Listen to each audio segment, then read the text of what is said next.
Vous écoutez le grand débat, issu de l'épisode S704 du podcast Faut pas pousser les ISO, diffusé le jeudi 12 octobre 2023. Cette émission vous est présentée par MPB, qui est tout simplement la plus grande plateforme en ligne au monde pour acheter, vendre et échanger du matériel photo et vidéo d'occasion. Nous sommes de retour dans Faut pas pousser les ISO avec le photographe Florent Michel pour cette grande masterclass sur la photographie d'architecture. Alors pour commencer, on va essayer de comprendre finalement pourquoi la photographie d'architecture est un genre à part entière et a un lien finalement extrêmement étroit avec l'histoire même de la photographie. Nous avons contacté le photographe Patrick Tourneboeuf, dont le travail, Florent, semble-t-il, t'a beaucoup inspiré à tes débuts. Il nous explique. La photographie d'architecture a débuté avec la mission héliographique en 1850 quelques, 51 ou 55, je ne sais plus. Par le biais d'ailleurs d'un archéologue, Prosper Mérimée, qui a demandé à 5 photographes, jeunes photographes de l'époque, de remplacer les architectes, en créant la mission héliographique, afin de documenter les façades des bâtiments, officiels en France. Et ça a été le début, qui aujourd'hui d'ailleurs sont des véritables œuvres d'art, hein, les photos qui ont été réalisées à cette époque. Et c'est toute la dimension d'ailleurs de la photographie d'architecture, c'est d'être à la lisière entre le document et l'art. L'art parce qu'en fait, on a quand même une écriture singulière qui émane du photographe de par sa distance. Il y a aussi effectivement, l'architecte ou les architectes qui sont eux-mêmes qui défendent, leur création. Mais le regard du photographe y amène une certaine singularité, une écriture propre. Et ce qui fait que dans l'histoire de la photographie, pour répondre à la question, les premières commandes, émanent de la photographie dite d'architecture, en tout cas d'une représentation, des façades des églises ou des bâtiments officiels, avec évidemment, des conditions à l'époque, assez dantesques, hein, par rapport à ce que l'on a nous aujourd'hui, qui sont d'une facilité beaucoup plus, aisée. Alors qu'à l'époque, il fallait effectivement, avoir du matériel sur place, se balader avec je dirais une petite, carriole dans laquelle on développait, les films déjà à l'époque. Alors qu'aujourd'hui, la seule chose effectivement qui persiste, et je pense que c'est un peu la signature de la photographie d'architecture, c'est le trépied. C'est-à-dire qu'en fait, si on veut bien travailler en photographie d'architecture, évidemment, il y a les optiques, à décentrement si possible, ou à la chambre, mais l'idéal, c'est d'avoir un trépied pour être bien posé, dont l'éloge à la lenteur. L'éloge à la lenteur. Si on remonte même encore un petit peu plus l'histoire avant cette mission, les toutes premières photographies étaient des photographies d'architecture, parce que notre ami Niepce, la première photo qu'il a faite, c'est une photo de sa maison, non? Tout à fait. J'y pensais justement et on peut remonter effectivement à la toute première photo, le point de vue du Gras, qui était une photographie d'architecture. Après, faut aussi, compenser, c'est pas juste qu'au 19e, ils étaient tous, complètement frappadingues d'architecture. C'est aussi que c'est à peu près les seules choses qui bougent pas pendant, 8 à 12 Oui, heures. exactement. Pour Trouver un sujet mobile à cette époque, à part, la nature morte, essaye de faire une photo de ton chat, sans qu'il bouge pendant 12 heures. Mais non, il y a Daguerre aussi, très vite, qui avait fait des photos depuis sa chambre, enfin ça devait être un point de vue en hauteur, donc je pense que c'était une chambre de bonne, mais qui donne sur un carrefour et évidemment avec les temps de pause, énormes qu'il y avait à l'époque, il y a plus rien de net, il y a absolument plus rien de net, donc on a l'impression que Paris est totalement vide. Enfin c'est le confinement avant l'heure et donc ça aussi ça fait partie des premières photos. Mais la vraie, effectivement, première démarche de photographie d'architecture, c'est la mission héliographique.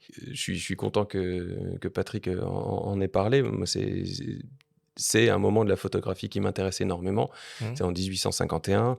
Ils ont vraiment, Mmh. ils étaient 5, 6 photographes. Il y en a quelques-uns que j'aime particulièrement. Il y a Gustave Le Gray, Édouard Baldus, qu'on fait des œuvres, vraiment, superbes, d'une élégance, d'une douceur, vraiment, ahurissante. Baldus qui faisait beaucoup de ponts, notamment, enfin, alors après le «défaut» entre guillemets de la mission héliographique, c'est qu'elle était, je trouve, un peu éclaté, ils n'avaient pas encore suffisamment, je pense, théorisé ou réfléchi à comment diviser les thématiques. Ils étaient un peu tous partis un peu partout en France à faire chacun un peu tous les sujets. Il y en a qui faisaient et des églises et des ponts, l'autre qui faisait que des ponts, l'autre qui faisait que des...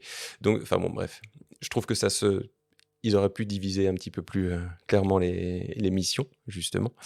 Mais c'est un des plus grands moments, un des moments pionniers et un des plus grands moments de la photographie. Et ce sont eux qui t'ont inspiré principalement, ou tu as eu d'autres influences dans ton boulot? Ils m'ont pas vraiment inspiré dans l'esthétique. Moi, ma culture de la photographie, elle est beaucoup plus inspirée de photographes contemporains. Quand j'étais à l'école, c'était beaucoup Patrick Tourneboeuf notamment, qui est dans la même école, enfin la même génération que des Stéphane Couturier. Ils sont beaucoup dans le frontal, dans l'aplat, avec une attention toute particulière aux couleurs. Et puis ensuite, mes influences mes influences étaient entre ça et on va dire l'école de Düsseldorf qui est dans la neutralité.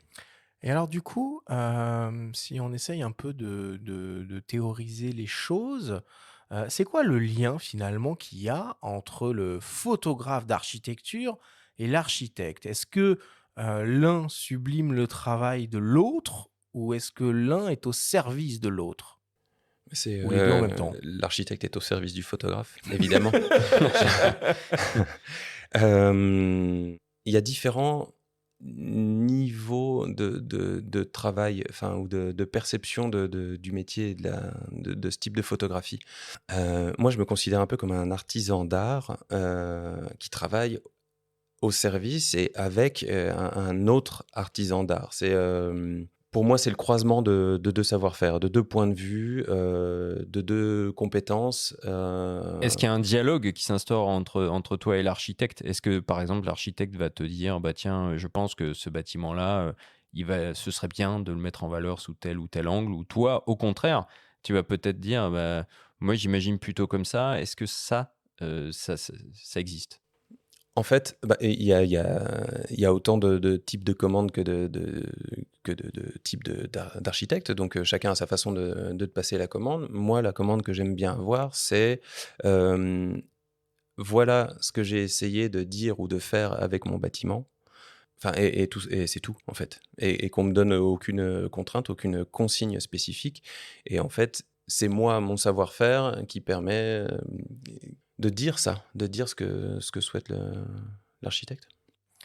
Quand on pense un peu, peut-être un peu naïvement comme ça à la photographie d'architecture, je pense qu'on a des images mentales qui nous arrivent de bâtiments et d'édifices notables, de prouesses architecturales, de choses originales.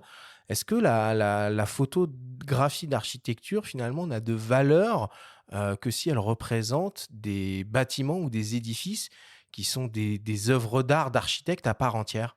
C'est pas une histoire de valeur, mais finalement, enfin pour moi, c'est presque la photographie la plus facile.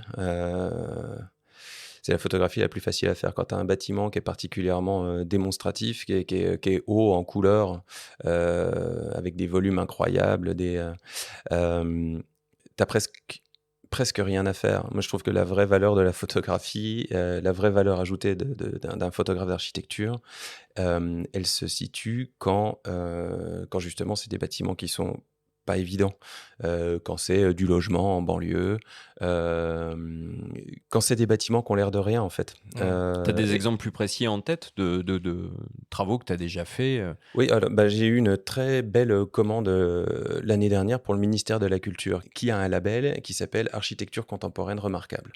Il se trouve que par remarquable, c'est que des bâtiments qui sont remarquables, mais pour les architectes, pour les personnes qui ont l'œil. Ça peut être des barres d'immeubles en fait qui ont un aspect spécifique, mais c'est que des bâtiments qui datent du XXe siècle. En gros, quand des gens lambda passent devant, il y en a 1 sur 2 qui se disent ah là là, c'est moche ces trucs, ou alors ah c'est ringard, ou alors ah c'est vieux, ou Tu sais, les façades avec du verre fumé marron ou des motifs très, très béton.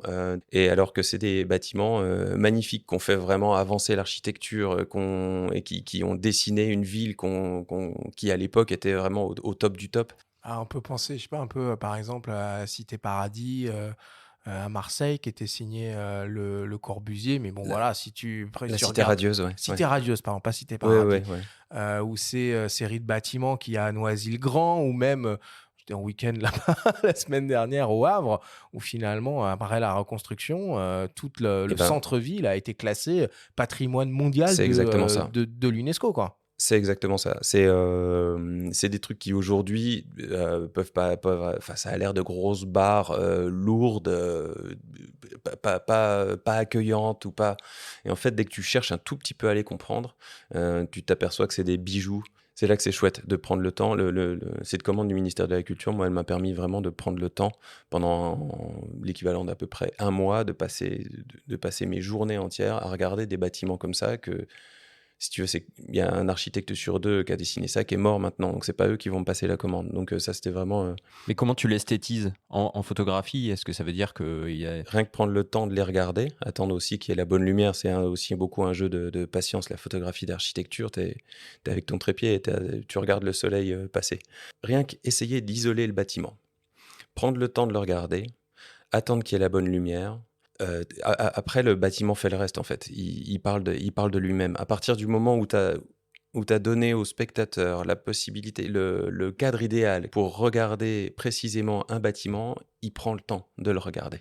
Alors, on l'a bien compris, la photographie d'architecture est une spécialité, un genre à part entière qui tire ses origines à la naissance même de la photographie.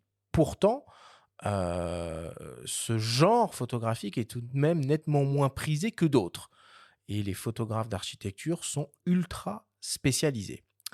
Pour une approche de commande, la photographie d'architecture, et on va en parler, est une toute petite niche. Nous nous sommes entretenus avec Adrien Raoul de l'agence AR Studio, architecte et l'un de tes clients réguliers, Florent.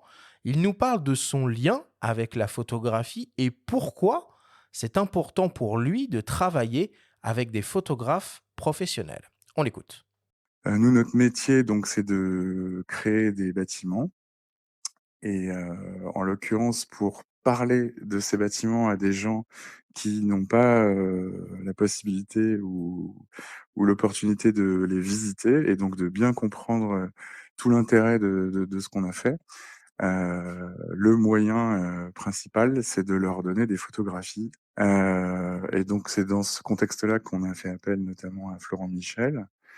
Et du coup, son travail, c'est finalement de réinterpréter notre travail, qui est un travail en 3 dimensions, qui est un travail avec des clients, des contraintes, tout un tas de choses, d'en donner une interprétation photographique qui va donner un témoignage parmi d'autres sur notre travail à nous. Bah, en tout cas, moi, ce que j'adore dans une photo d'un bâtiment que j'ai fabriqué, c'est de découvrir quelque chose. Et ça arrive justement si le photographe avec lequel on travaille a d'abord un œil, enfin, je veux dire, une compétence certaine, et d'autre part une attention à tout un tas de choses. Et ça m'est arrivé plusieurs fois avec Florent, où en fait, il nous montre des points de vue auxquels on n'avait même pas pensé, malgré le temps passé sur le projet, malgré et cetera, puisque nous, on raisonne encore une fois pas vraiment comme ça. Et donc là, il nous montre un détail, une façon de voir le bâtiment qu'on n'avait même pas anticipé. C'est intéressant la manière dont il parle de ça, mais moi je me pose quand même une question vis-à-vis de ces architectes et de ces cabinets qui sont des gens qui ont l'habitude de travailler avec la 3D et notamment la 3D photoréaliste. On pourrait presque se dire finalement pourquoi ils font appel à des photographes professionnels alors qu'ils ont tous les outils, entre guillemets, pour pouvoir regarder leur création avant même d'un certain point de vue qu'elle ne voit le jour, dans tous les angles, depuis tous les points de vue, avec toutes les lumières. Enfin, C'est c'est une bonne question. Euh, c'est une bonne question. Cela dit, je pense que la photographie euh, a des défauts et que c'est probablement la perfection de la 3D qui est presque dommageable. Et puis à vrai dire, une 3D, ça coûte une seule 3D, ça coûte à peu près le prix d'un reportage photo potentiellement. Ah oui. Donc, Ouais, du où coup, il y a tu as. l'intelligence artificielle, sinon, Alors, hein, maintenant. ça c'est un nouveau questionnement. Je sais pas où ça nous emmène. Je sais pas me positionner là-dessus, mais effectivement, ça pose de grosses questions.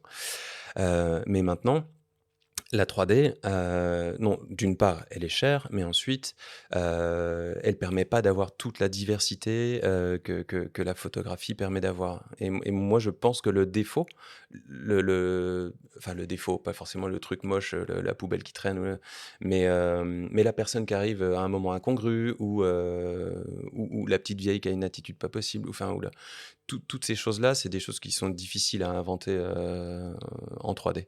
Ça veut Et, dire que tu vas les garder, toi, en post-prod, ces ouais. défauts, comme tu les Oui, appelles, oui. volontiers. Oui. Ouais. C'est pas ce que j'appelle défaut, c'est pas des défauts moches, c'est des imprévus.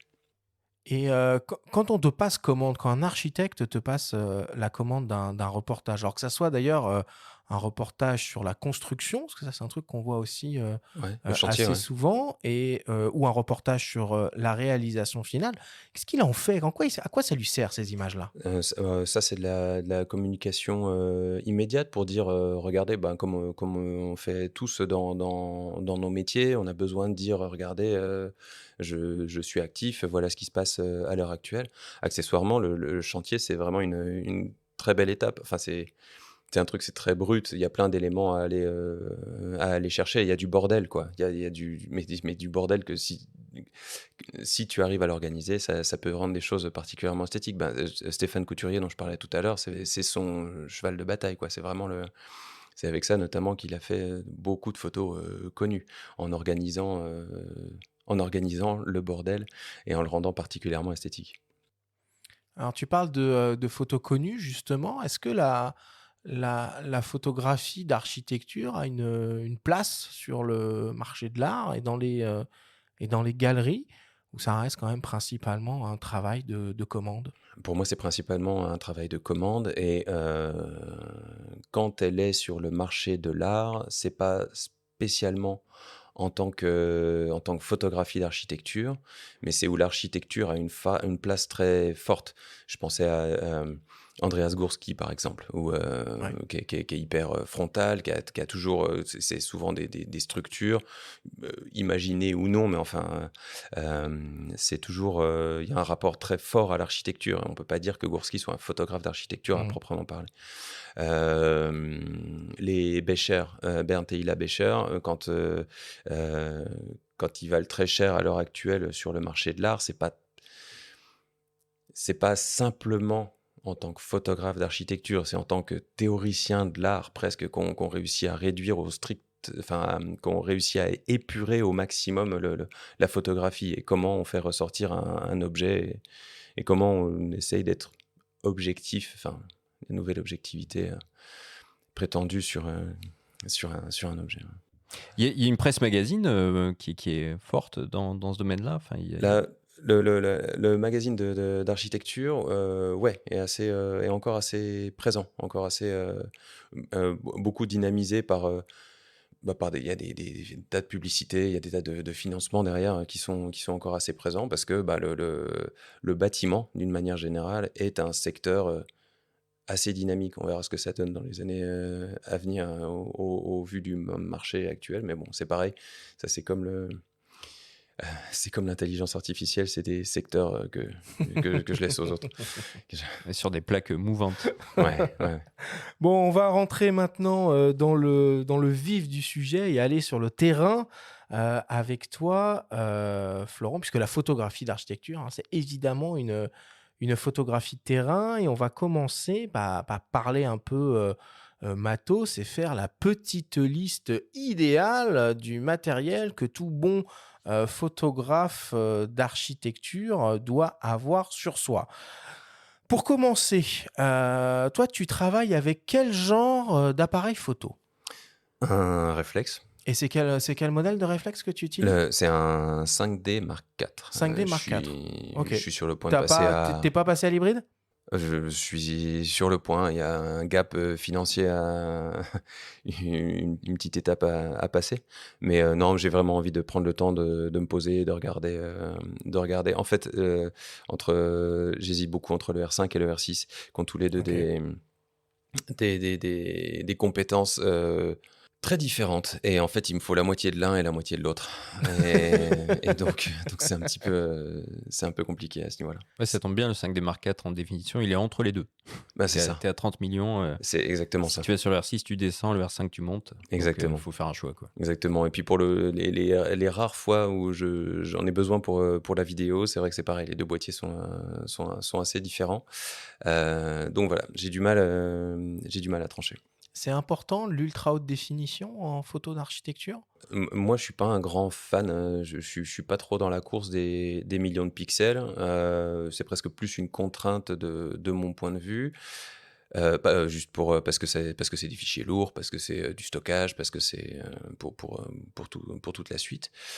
Et j'aime bien me dire que avoir des photosites plus volumineux, le principe justement du R6 qui a moins de pixels, donc des photosites plus grands, moins de défauts, voilà, et avoir des optiques assez piquées. Et voilà, j'aime plus ce genre de compromis-là plutôt que de pousser à tout prix les pixels. Justement, tu parles d'optique, tu as dit que tu avais 4 focales avec toi. Tu as parlé en début d'émission des 17 et 24 à bascule et décentrement. Ouais. C'est quoi que tu as dans ton sac? Alors, ces deux-là, le 17 TSE, le 24 TSE, Tilt Shift. Et ensuite, j'ai deux zooms, un 24-70 ouverture de 8 et un 70-200 ouverture de 8. Pour la polyvalence. Ça, c'est plus quand je décroche de mon trépied et que je vais faire le tour un peu plus librement. Comme je disais tout à l'heure, que j'aime bien m'éloigner du bâtiment pour pouvoir le mettre dans son contexte. Mais dès que tu t'éloignes, tu sais pas exactement de quel objectif tu vas avoir besoin. Donc tu as intérêt à avoir un truc souple. J'essaye aussi très souvent de prendre de la hauteur, de monter chez la petite mamie en face, de monter dans les bureaux de un tel de l'autre côté de la rue et d'aller le plus loin possible jusqu'à ce qu'on ne voit presque plus le bâtiment. Mais du coup, pour ça, il faut que tu sois souple. Il faut que tu puisses aller du 24 ou même du 17 si tu es vraiment sur la façade juste en face, au 200 si tu es sur une tour qui est à 100 mètres de là. Et c'est important des grandes ouvertures maximales Non, en archi? Parce que je me dis que pas, globalement, tu veux de la netteté un peu partout, quoi. pas spécialement. Si tu as envie d'utiliser la bascule pour jouer avec un effet maquette, mais Ouais. ça, c'est largement passé de mode. Si tu as envie de jouer avec ta bascule, effectivement, c'est intéressant de pouvoir vraiment ouvrir beaucoup. Mais sinon, non. Moi, je suis très fermé. L'architecture, c'est très rigoureux, c'est très net. Le tilt shift, c'est donc pour récupérer les perspectives, pour avoir des perspectives bien droites, pour être très respectueux du dessin, des perspectives d'origine de l'architecte, on va dire. Un bâtiment, ça peut être très long et c'est intéressant de pouvoir tout montrer pour regarder comment les motifs évoluent tout au long du bâtiment, pour pouvoir voir. Et tu mentionnais un trépied. Quel type de trépied tu prends avec toi? C'est genre un modèle bien lourd, bien hyper stable, ou c'est plus le petit trépied nomade tu veux pouvoir utiliser un peu n'importe où? C'est l'entre-deux, c'est enfin, c'est un trépied nomade, mais qui a une grosse résistance quand tu es sur. Il faut que je puisse l'emmener à peu près n'importe où. Parce que je suis toujours vraiment sur des toits, les toits d'en face. Quand je dis les toits, c'est pas une image, c'est littéralement, je suis tout le temps sur des toits, tout le temps sur des balcons, et il faut que je sois rapide, efficace, mais quand même toujours fixe. Donc moi j'ai un trépied, j'avais jusqu'à ce que je me le fasse piquer dans un train au début de l'été. Un très beau trépied Gizzo carbone, très très stable. Là j'ai un entre-deux pour le moment. Mais... Bon. Alors, on va rentrer un peu dans l'utilisation de ces fameuses optiques à bascule et décentrement qui sont un peu incontournables hein, quand on commence à s'intéresser à la photographie d'architecture et on l'a évoqué, Benjamin, tout à l'heure. Seuls Canon et Nikon, hein, en gros, hein, dans le monde du réflexe, proposent des objectifs de ce type. Alors chez Canon, il y a un 17 mm, un 24 mm, un 50 mm, un 90 mm et un 135 mm. Peut-être la gamme la plus complète en TSE. Et chez Nikon, on a du 19, du 24, du 45 et du 85 mm. Il y a Samyang qui en propose une aussi. C'est un 24 mm f3.5 qui est décliné en monture Canon EF, Nikon F et Sony E. Et très récemment, et ça a été un peu une surprise, on a vu Fujifilm arriver avec des nouvelles générations d'optiques à bascule et décentrement pour leur système moyen format GFX. Ces objectifs, c'est un peu particulier, hein. C'est des objectifs à mise au point manuelle, évidemment, qui ont la particularité d'avoir de très grands cercles de couverture pour pouvoir encaisser en quelque sorte les décentrements, enfin les déplacements de lentilles. C'est des optiques qui sont particulièrement bien adaptées pour avoir un très faible vignettage et naturellement des distorsions limitées. Florent, en architecture, on se bat finalement contre les déformations de perspective. Alors, on va le voir un peu comment ça marche quand on a accès, quand on a la chance d'avoir une optique à bascule et décentrement. Mais si on n'en a pas, peut-être pour limiter un peu ces problèmes de perspective, le premier réflexe qu'on pourrait avoir, ce serait déjà de s'éloigner du bâtiment et de reculer pour éviter ces déformations, non? Oui, tout à fait. Alors, il y a déjà quand on commence, quand on n'a pas de budget et que se payer une optique à ce prix-là, je sais plus exactement, ça doit être 2000, 2500, j'ai plus exactement Ouais, ça c'est cher, ouais. les prix en tête, mais quand tu commences, c'est pareil, c'est pas évident. Donc, tu commences avec un grand angle, tu vises vers le haut, tu as tes perspectives qui partent et puis tu redresses en post-production. C'est la première solution. Après, moi, je suis toujours un partisan de faire au maximum sur le terrain pour ne pas avoir de surprise derrière. Et puis c'est vrai que j'aime pas trop jouer avec les fichiers, créer des pixels qui n'existent pas, enfin tout ce qui est. Moi, je préfère vraiment tout faire au maximum à la prise de vue. L'autre possibilité, comme tu dis, effectivement, c'est de prendre du recul. Et à partir du moment où on se recule, et plus tu te recules, moins les perspectives sont déformées, et donc moins tu as besoin de redresser. Encore faut-il pouvoir prendre du recul parfois, j'imagine que c'est Exactement. juste pas possible en fait. Exactement. Quand tu es au milieu dans les petites rues de Paris et que tu as un immeuble de 6 étages à faire, Ouais, il y non, a, là, il il n'y y a a- pas de solution. il y a pas de 36 solutions. Là. Tu passes au 17 mm qui envoie malheureusement des grosses déformations, enfin, avec des angles en pointe, etc. C'est des choses contre lesquelles il faut un peu se battre. Enfin, et avec l'expérience, justement, on arrive à trouver des solutions. Mais comment tu es sûr que tu respectes, tu en parlais tout à l'heure, que tu respectes l'architecture de départ? Il faut assumer que de toute façon, il y a une transformation, il y a une interprétation, il y a la neutralité, l'objectivité n'existe pas. Donc, de toute façon, tu es dans une interprétation. L'idée de redresser les perspectives, c'est vraiment pour être au plus proche du dessin de départ. Alors moi, je reviens 2 secondes hein, sur l'usage de ces optiques à bascule et décentrement, à ces notions de perspective. Est-ce que tu peux nous expliquer, du coup, Florent, quand tu es sur le terrain, avec une optique TSE, vis-à-vis des décentrements, comment tu arrives à corriger ces problèmes de perspective? Donc, est-ce qu'on part du principe que tout le monde connaît un petit peu la bascule et le décentrement? Pas vraiment, on va essayer quand même Est-ce que- de faire un peu de pédagogie. De ça. On pour les s'intéresse au personnes- décentrement, voilà, Pour, dans la- un premier temps. pour les personnes qui connaissent la chambre photographique, les optiques à bascule et décentrement sont ce qu'il y a de plus proche, ce qui permettent de reproduire les mouvements des corps avant d'une chambre photo Mhm. en réflexe. Donc c'est une optique qui permet de regarder plus haut, plus bas, plus à gauche, plus à droite, sans avoir à déplacer le boîtier. capteur, Ouais. le boîtier.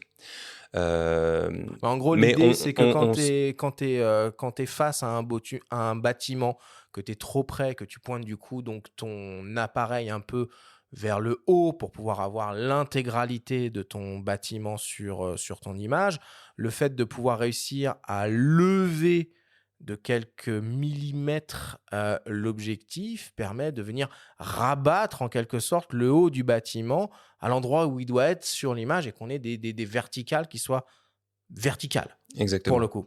Ouais, ça permet vraiment de garder les perspectives, les verticales ou les horizontales, ça dépend dans quel axe tu Ouais. as envie de jouer. Mais donc tu déplaces, déplaces ta lentille avant dans telle ou telle direction et ça permet donc de viser plus haut, plus bas, tout en gardant les perspectives. Donc ça, c'était le décentrement. Et l'autre côté de ces objectifs-là, c'est qu'ils sont capables aussi de pivoter. C'est ce qu'on appelle la bascule. Et la bascule, elle va influer en grande partie sur la profondeur de champ, qui est aussi un sujet très important en photographie d'architecture. Et pour cela, pour comprendre un peu comment ça fonctionne, il y a la fameuse règle de Scheimpflug, Scheimpflug. qui a dû, tout comme moi, Florent, te traumatiser quand on était à l'école. Eh bien, quoi de mieux que de demander à notre ancien professeur d'optique, Pascal Martin, qui officie toujours à Louis Lumière, de nous expliquer à nouveau cette fameuse règle de Scheimpflug. En ce qui concerne Scheimpflug, alors que les étudiants et les élèves, moi qui ai un petit peu d'expérience dans l'enseignement, ont appelé pendant très longtemps chien fou, tellement ils avaient du mal à écrire son nom et à prononcer son nom. D'abord, qui était-il? C'était un capitaine, donc un militaire, et qui faisait de la cartographie. Au 19e siècle, il est né en 1865 et il est mort en 1911. Et en fait, finalement, Scheimpflug, c'est une loi qui permet de photographier un plan incliné. Et on va incliner l'objectif et on va incliner le corps arrière de telle sorte que les trois plans d'inclinaison se recoupent en une seule droite. Imaginons que vous ayez un livre devant vous. Vous ouvrez le livre, mais vous faites en sorte que 3 pages, par exemple, de ce livre restent dans l'espace. Le livre comme un peu un éventail, tu vois. Donc, sauf que ce soit un éventail, ce sont les plans qui correspondent à 3 pages d'un livre. Le premier caractérise l'objet, le deuxième caractérise l'objectif et le troisième caractérise le plan donc du film ou le plan du capteur. Si effectivement ces 3 plans, comme c'est le cas pour un livre d'ailleurs, vont se couper suivant une arête, là ça serait l'arête du livre, eh bien dans ce cas-là, on a une netteté qui est intégrale sur toute l'image. Donc en fait, c'est une façon d'optimiser la mise au point sur un sujet qui est incliné. Normalement, quand on fait la mise au point, compte tenu que le sujet est incliné par rapport au plan du capteur ou au plan du film, eh bien, on est obligé de diaphragmer. Or, la règle de Scheimpflug autorise de le faire sans diaphragmer, ce qui veut dire qu'en plus, si on diaphragme, eh bien, on va avoir quasiment une profondeur de champ infinie. 15 ans après, hein, c'est quand même toujours aussi abstrait Ça rappelle des souvenirs. et compliqué. Alors, je vais reformuler la question du coup. Florent, toi, comment tu gères la profondeur de champ sur tes images? J'allais te dire que j'étais bien content que ce soit Pascal qui soit occupé de faire l'explication. Déjà que je galère pour vous expliquer le décentrement, mais voilà, la bascule. Écoute, moi, ce n'est pas un outil que j'utilise vraiment. C'est aussi... Ça amène d'autres types de déformations, et je préfère ne pas l'utiliser. J'ai pu l'utiliser sur certaines vidéos, notamment pour le fameux effet maquette, où là, on l'utilise au maximum, en ouvrant au maximum et en basculant à fond pour avoir vraiment un flou très particulier qui reproduit le flou que l'on a quand on regarde un objet de très près, avec une très faible profondeur de champ. Oui, tu disais qu'il était passé de mode, par contre, il est hyper fun à utiliser et assez créatif. J'ai un ça grand pour, public qui ah veut ouais. s'amuser. Alors, Et il y a même parfois des c'est modes créatifs très, qui très dans les chouette. appareils. Ouais, c'est plutôt c'est sympa. très très chouette à utiliser. C'est juste que c'est plus à l'ordre du jour, on va dire, mais à faire, enfin, toute personne qui a un objectif comme ça dans les mains pour la première fois se doit d'essayer la bascule à fond les ballons. C'est vraiment très cool. Et il y a C'est même un le effet, photographe animalier Kyriakos Kaziras qui Ah. a fait des séries détournées avec des photos à la bascule de Super guépards cool. au grand angle dans la savane. Je vous invite à aller voir ça, Super par curiosité. intéressant. C'est superbe. Ouais. Voilà, dans d'autres contextes, Moi, pour ce qui est du bâtiment, de l'architecture, j'essaye de ne pas rajouter des effets, j'essaye de rester au plus proche, parce que je pense que ça en dit suffisamment, enfin que le bâtiment peut en dire suffisamment. Maintenant, c'est pas du tout quelque chose que, quand je dis que c'est passé de mode, c'est dans certains usages. Mais je trouve ça super intéressant, effectivement, de l'utiliser pour de la photographie à l'imanière. Je vais regarder ça avec plaisir. Ouais. Bon, alors maintenant qu'on est bien équipé, qu'on a à peu près compris le maniement d'une optique à décentrement, du coup on va les appeler comme ça, maintenant on va commencer à se confronter au sujet, au bâtiment, à l'édifice. Et nous nous sommes entretenus avec le photographe Ludwig Favre qui réalise des photographies d'architecture, de paysages urbains que l'on peut par exemple retrouver à la galerie Yellow Corner. Nous lui avons demandé comment est-ce que lui, il abordait un bâtiment. On l'écoute. En fait, moi, j'essaie de l'aborder sous différents angles. En fait, j'essaie de m'imprégner déjà du lieu, du bâtiment, et ensuite, je vais l'attaquer sous plusieurs angles. Je vais chercher des angles assez originaux, avoir un plan d'ensemble, chercher du détail aussi, parce que c'est important sur le travail des architectes. En fait, il y a toujours des détails qui passent inaperçus lors de la première rencontre avec le bâtiment en tant que photographe. Et puis, en fait, si tu passes un peu de temps, tu vas te rendre compte un petit peu de tout ce que l'architecte a essayé de mettre en place. Ça peut être ouais, des jeux sur les matières, après des jeux sur les lignes, forcément, des jeux sur les lumières également, qui sont très importantes dans l'architecture. Et voilà, donc en fait, moi, j'essaie j'essaie de revenir 2 fois sur le même endroit, parce qu'en fait, la première fois, on a toujours l'effet surprise, waouh! Et donc en fait, moi, j'ai tendance à être un peu excité par ce que je vois, et donc en fait, à photographier, et je reviens une deuxième fois, en fait, je me pose, et là, en fait, j'analyse un peu plus profondément le lieu, et ce qu'il cherche à exprimer, en fait, dans une ville, un bâtiment architectural c'est toujours un espèce de symbole pour l'architecte. En fait, ça symbolise quelque chose. En fait, j'essaie de tirer de tirer une compréhension de ce qu'a voulu faire l'architecte dans son ensemble, et pourquoi il l'a inclus de telle manière, en fait, dans la ville. Voilà. Alors, toi aussi, Florent, quand tu abordes pour la première fois un bâtiment, tout ne se fait pas en un seul coup, en une seule visite. Tu reviens à plusieurs reprises. Comment ça se passe pour toi?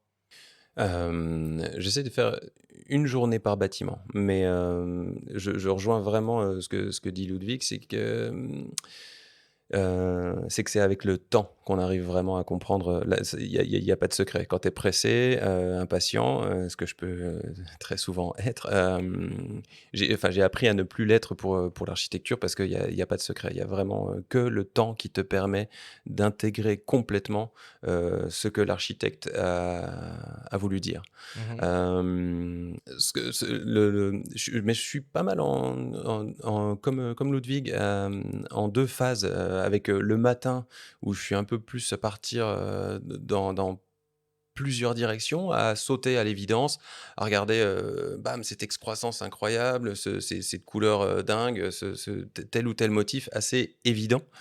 Et puis quand je reviens plus tard l'après-midi ou en soirée, euh, je regarde beaucoup plus les détails, et les détails et dans son ensemble, je regarde les choses avec beaucoup plus de calme et de distance.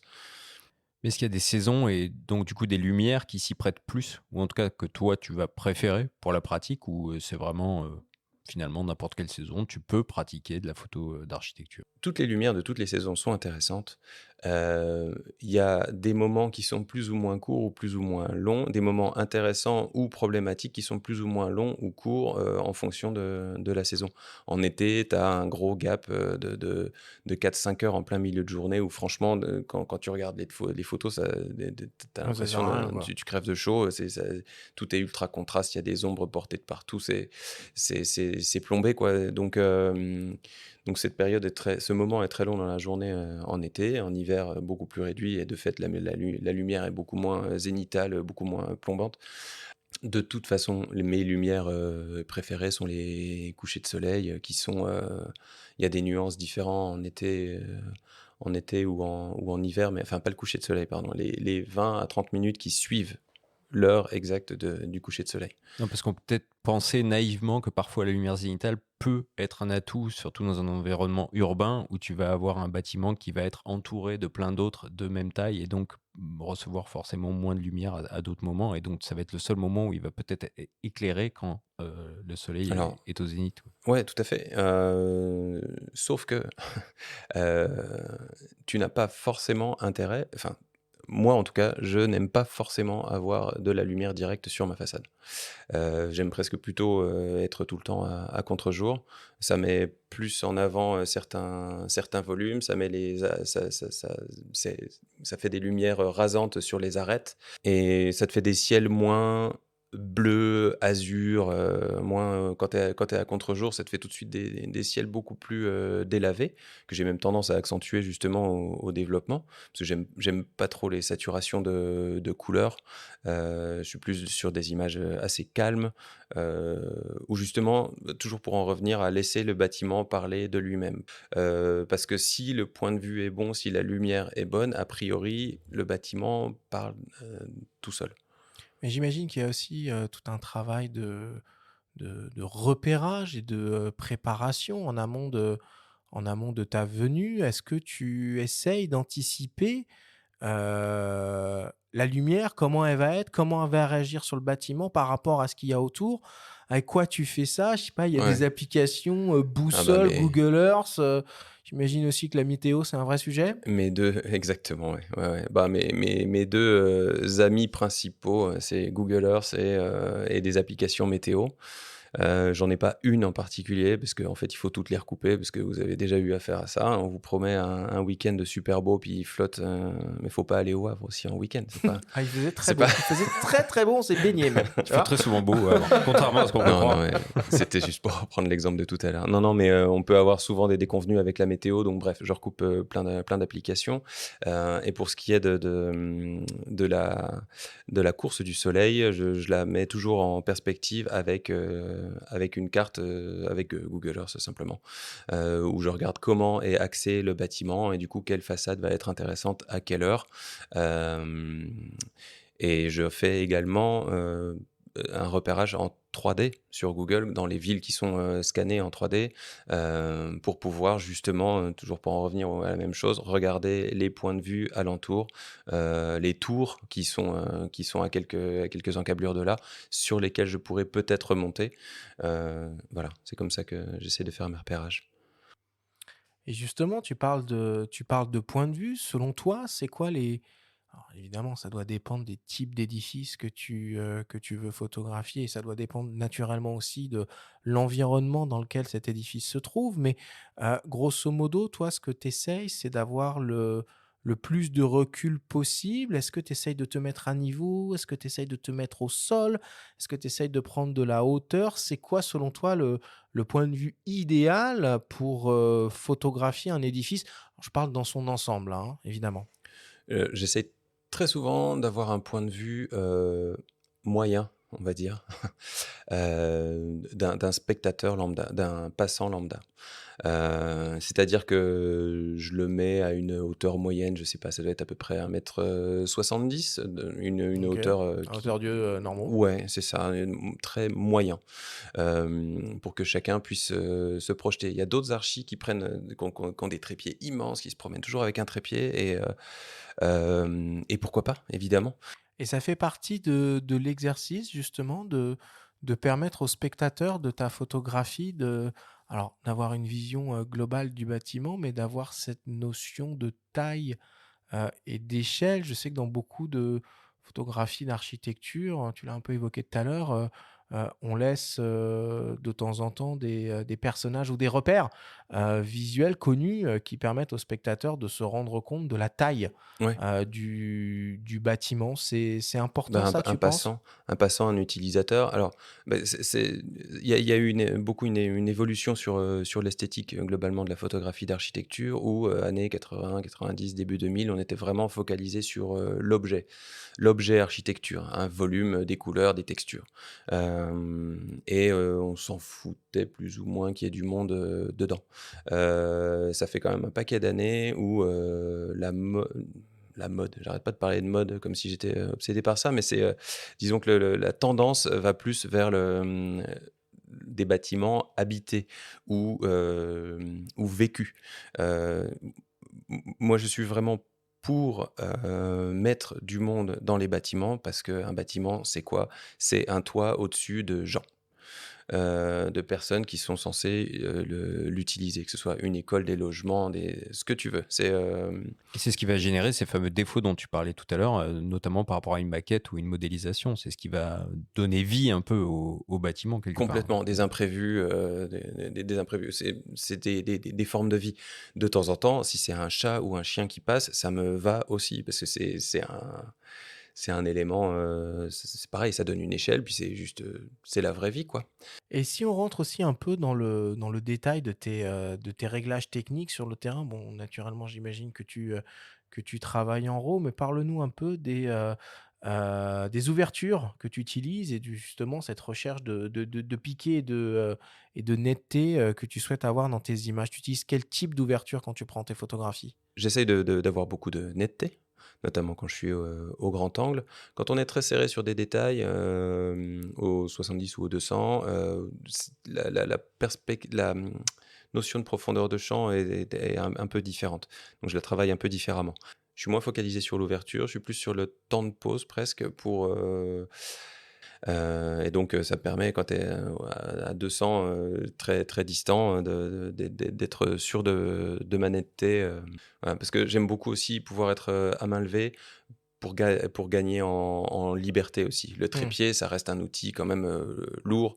Ça implique un mouvement dans l'espace beaucoup plus important, enfin beaucoup plus complexe. Alors que quand tu es que avec ton boîtier à la main, ça te permet aussi d'aller chercher des points de vue beaucoup plus libres, beaucoup plus rapides, beaucoup plus instantanés. Et inversement, quand tu es stable du coup sur pied figé, quel type de rotule tu utilises? Est-ce que tu fais partie de ces gens qui vont utiliser des têtes que tu peux régler au millimètre? Micrométriques, ouais. Micrométriques, Ouais. absolument. Tout à fait. Parce que pour en revenir à l'utilisation de l'objectif à décentrement, il faut tout d'abord être à niveau. Faut que vraiment donc tu utilises la bulle qui est dans les réglages de ton Canon, j'imagine, sur d'autres Sur tous les boîtiers, ouais, ouais. c'est ça. Donc tu te mets vraiment déjà à la bulle et ensuite tu peux commencer à jouer avec ton décentrement. Et du coup, pour arriver à ces réglages-là, il faut quelque chose d'ultra précis, Si tu es avec ça s'appelle comment? C'est les balls, les rotule balls. Les rotule balls, c'est c'est adorable, ça. c'est totalement, c'est antinomique par rapport à l'usage dont j'ai besoin. Et pour terminer, Florent, j'aimerais qu'on parle un peu aussi de post-production et de la place surtout que prend la post-production dans ton travail et peut-être même jusqu'où tu te permets d'aller. Alors c'est souvent un débat enflammé, hein, on peut dire, sur du portrait ou de la photo de mode. Je pense que le même type de raisonnement peuvent s'appliquer aussi à la photographie d'architecture et à l'éthique, entre guillemets, qu'on peut imaginer autour de tout ça. Jusqu'où tu vas dans la retouche et dans l'embellissement, on va dire, Ouais. des choses? C'est un peu comme le reste dans mon travail, j'essaye de toucher au minimum. J'essaye en prise de vue de virer les poubelles qui traînent, les extincteurs, les trucs qui arrachent les yeux, qui vont être vraiment gênants. Et pour ce qui est de la retouche, en fait, je distingue deux types de retouches. Il y a les éléments extérieurs qui polluent l'esthétique, qui sont pas du fait de l'architecte, et la retouche qui concerne le bâtiment lui-même. J'ai aucun scrupule à virer des poubelles, des bouches d'égout, des tas de trucs que l'architecte n'a pas pu maîtriser. J'essaye, dans la mesure du possible, de ne pas avoir à retoucher des garde-corps qu'il a laissé, enfin qu'il a pas pu ne pas mettre. En gros, j'aime pas tricher. Si derrière, lui, il est trop gêné par ça, c'est lui-même qui l'enlève. Mais voilà. Et puis il y a toujours un moyen de tricher aussi à la prise de vue. Si tu fais un pas en avant, ton garde-corps il a disparu. Tu fais que de la couleur ou tu fais du noir et blanc un petit peu? Que de la couleur. Parce que moi qui suis profane en photo d'architecture, j'aime beaucoup ce que fait Tadeu Ando par exemple. Enfin, j'ai découvert il n'y a pas longtemps Ouais, ce, ouais. ce photographe et ses œuvres. Alors, C'est hyper graphique, quoi. Alors Tadao Ando, lui, c'est l'architecte, Ouais. mais du coup, comme il est très très béton, ça appelle énormément le noir et blanc. Il y a ça n'empêche qu'il y a des photographes en noir et blanc. Il y a Hélène Binet, par exemple, qui travaille énormément le noir et blanc, qui a une attention à la couleur, une douceur, enfin une élégance dans sa photographie qui est assez géniale.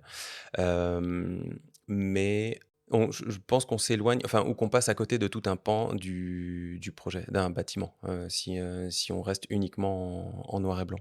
Et que très très souvent, la couleur est très importante, très importante. Les nuances qu'il y a au moment du coucher du soleil, dont je parlais tout à l'heure, elles sont très colorées dans des nuances très, très douces. Ça, par exemple, si tu passes en noir et blanc, bah, enfin, tu passes potentiellement à côté de ces nuances-là. Bon, allez, on va conclure là-dessus. Merci beaucoup, Florent, Merci à vous. de nous avoir fait découvrir ton métier et de nous avoir fait découvrir la photo d'architecture qui, pour ma part, était un domaine que je connaissais pas énormément.